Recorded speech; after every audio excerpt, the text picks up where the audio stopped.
Good morning, student. Same chapter, chapter number 3, Mughal Empire. Now, our next topic is Humayun. Humayun. These 4 dates 15, 13, 50, 40, 15, 55 and 1506. It's all about Humayun life. Now we read, Humayun divided his inheritance according to the will of his father. हमने previous lecture में क्या देखा था? 1530 में बाबर की death हो जाती है. आफ्टर इज डेथ हुमायूं और उसके एक और सौतेले भाई name is Mirza Kamran. Look at this, Mirza Kamran and Humayun.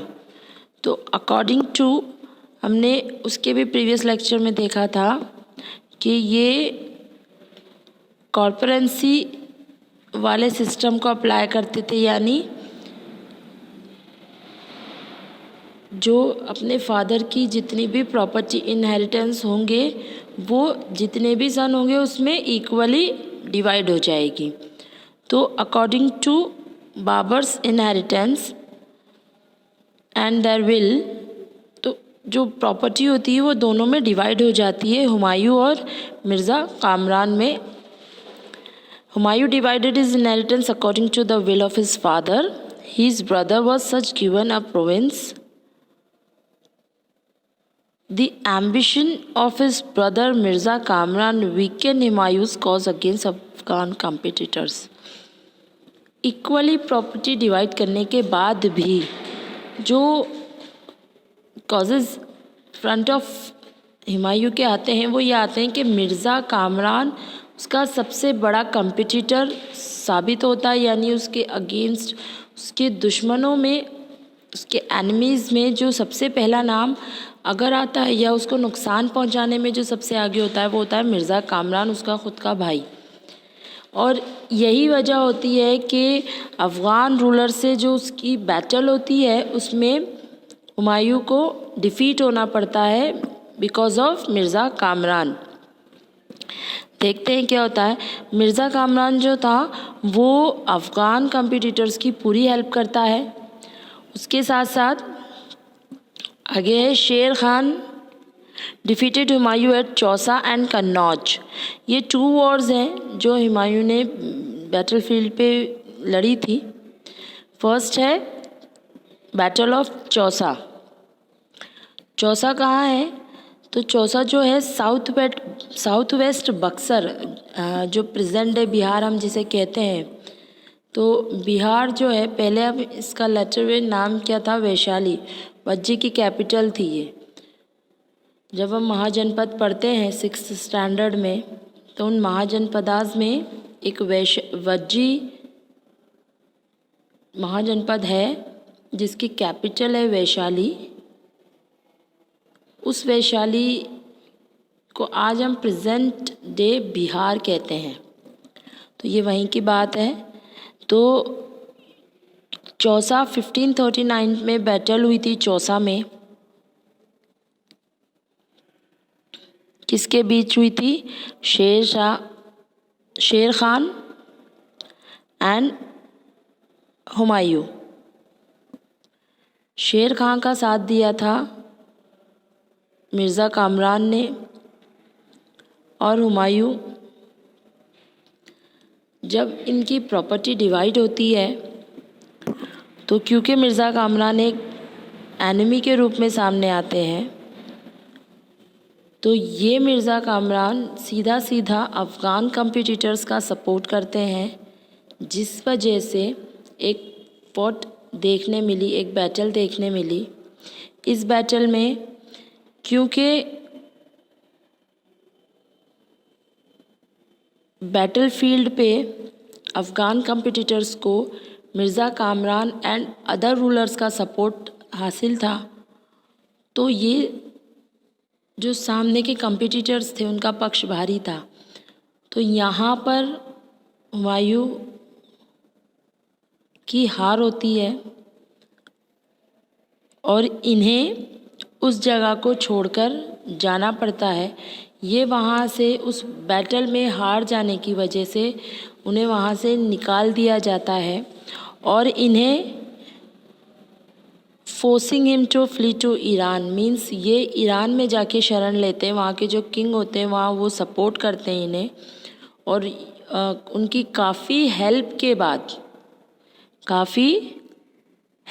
बाद ये दोबारा से कन्नौज 1540 में यानी 1 साल बाद फिर से ये शेर खां के साथ कन्नौज के बैटल फील्ड पे सामने आते हैं।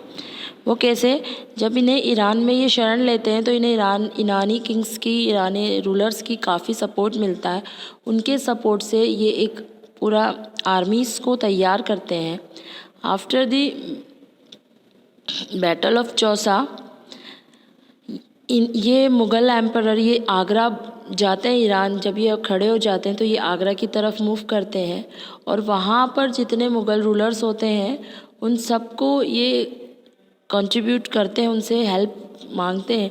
तो वहाँ के रूलर्स इन्हें हेल्प के लिए तैयार हो जाते हैं और जब इन्हें अपने मुग़ल रूलर्स के जो अदर रूलर्स का सपोर्ट मिलता है तो ये बिना कुछ सोचे समझे ही दोबारा से शेर खां के ऊपर अटैक कर देते हैं, वो भी बिना किसी सूझबूझ के। ना तो शेर खां की और ना ही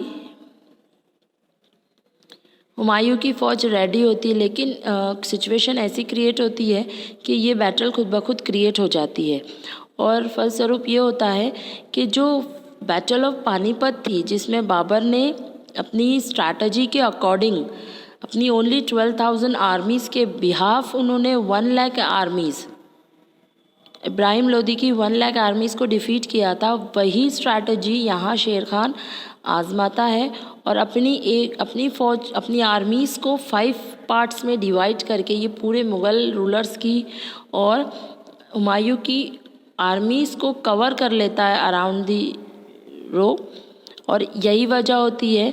और ये क्या करता है, अब शेर खान रात बैटल स्टार्ट थी, रात में ये क्या करता है अपने एक दूत को, यानी एक जो जासूस होता है उनको भेजता है और उसकी जितनी आर्मीज़ होती है उसके बारे में पता लगाने के लिए। तो वो जो जासूस होता है वो रात में दिन में यहाँ एंटर करता है, वो जितनी भी सूचना होती है वो उन्हें जाकर इंक्वायरी सारी करके शेर खां को देता है, जिससे उसे पता चल जाता है कि क्या हालात है, क्या सिचुएशन क्रिएट हो रही है मुग़ल रूलर्स की आर्मीज़ के अंदर।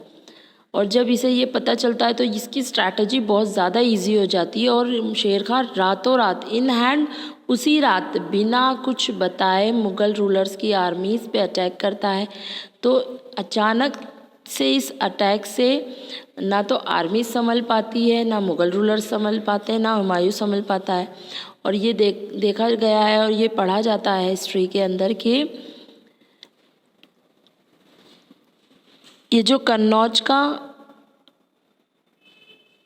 बैटल है, इस कन्नौज की बैटल में आधे से ज़्यादा मुग़ल आर्मीज़ जो रिवर होती है पास में उसमें कूद जाती है अपने आप को बचाने के लिए, लेकिन डूब जाती है। और आधी जो आर्मीज़ होती है वो शेर खां के और अफ़गान रूलर्स के तीरों का शिकार हो जाती है। खुद हुमायूं अपनी जान बचाने के लिए उस पानी में कूद जाता है और वो फलस्वरूप बच भी जाता है। In Iran, Humayun received help from the Safavid Shah. He recaptured Delhi in 1555 but died the next year after an accident in the building. लेकिन फिर से ये ईरान की हेल्प से, जो सफ़वी शाह है उनकी हेल्प से फिर से ये अपनी आर्मीज़ पावर एक्सटेंड करते हैं और दिल्ली को कैप्चर कर लेते हैं।